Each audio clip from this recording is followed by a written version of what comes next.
clothes and his toys, and one very he is using things that belong to his school. Don't you think it's fun making things like this? Andy does. Miss Ballard is pleased. But now it's time for the children to return to their desks. They're going to practice writing.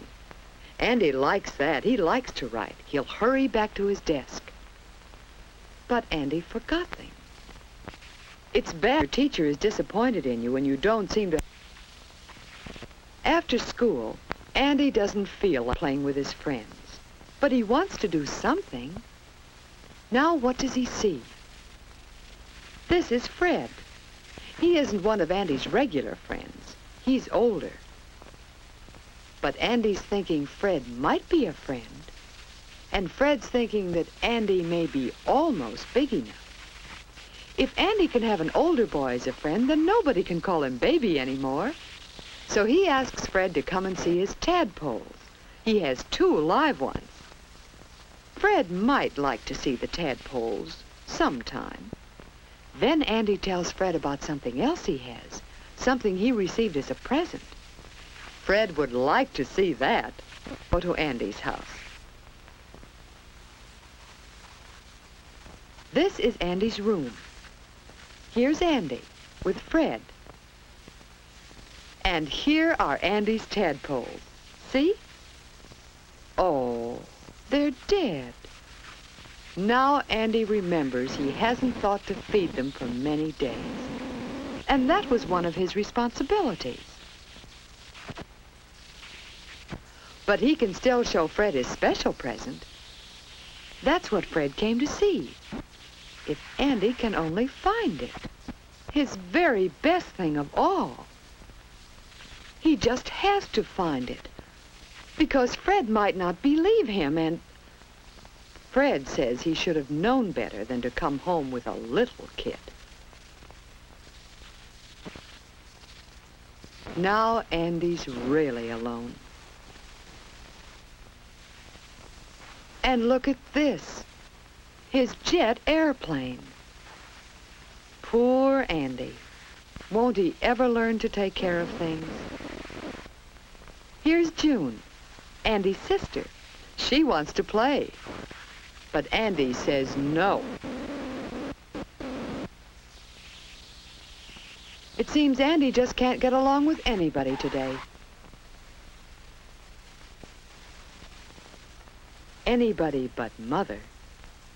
Maybe Mother knows where Andy's special present is. No, she doesn't. But she does know that something is troubling Andy. What is it? So Andy tells her about what happened at school, and about Fred and the tadpoles and losing his present and, well, why do things like that happen? Mother says, well, Andy, why do you think? Because Mother knows, and Andy knows, and we know that those things happen because Andy hasn't learned to take care of things. Now June is having trouble with her things. Gretchen's head has come off, and June wants Mother to fix it.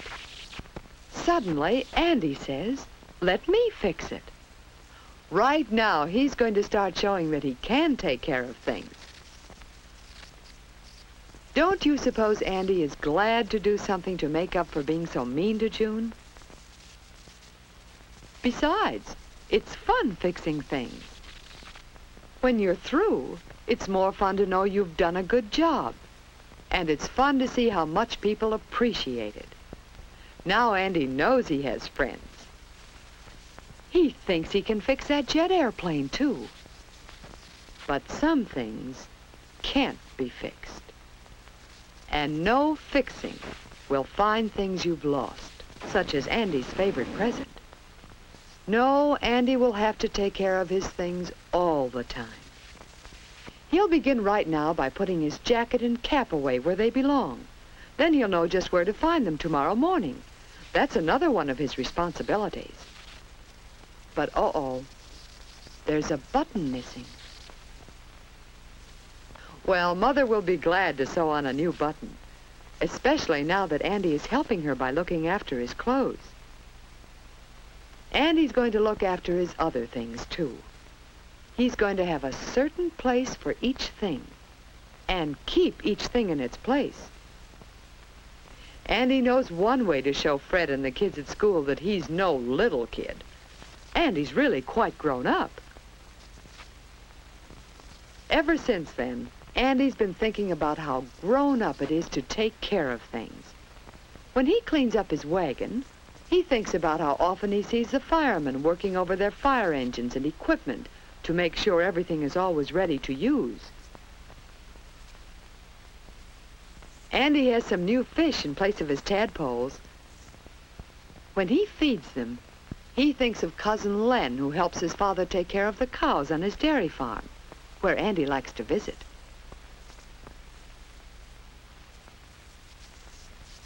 When Andy picks up things that might cause someone to fall and hurt himself, he thinks of his friend the policeman, who helps the children go to and from school safely.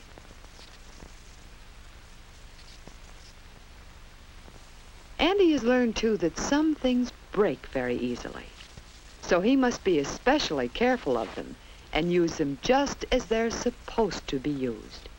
That's being grown up, too. Many men work with things made of glass and with other things that have to be handled very carefully. Some things that are fun to do are also messy. But Andy has learned to clean up the mess as soon as he's through. After all, doesn't Mother spend a great deal of time washing dishes and cleaning up after the family has eaten? And when Father does his jobs about the house, doesn't he clean up and put away the tools?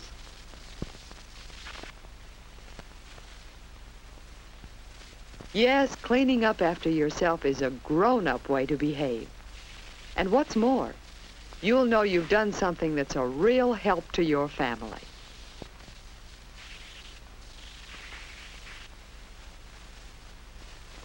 Taking care of things is a real help at school, too.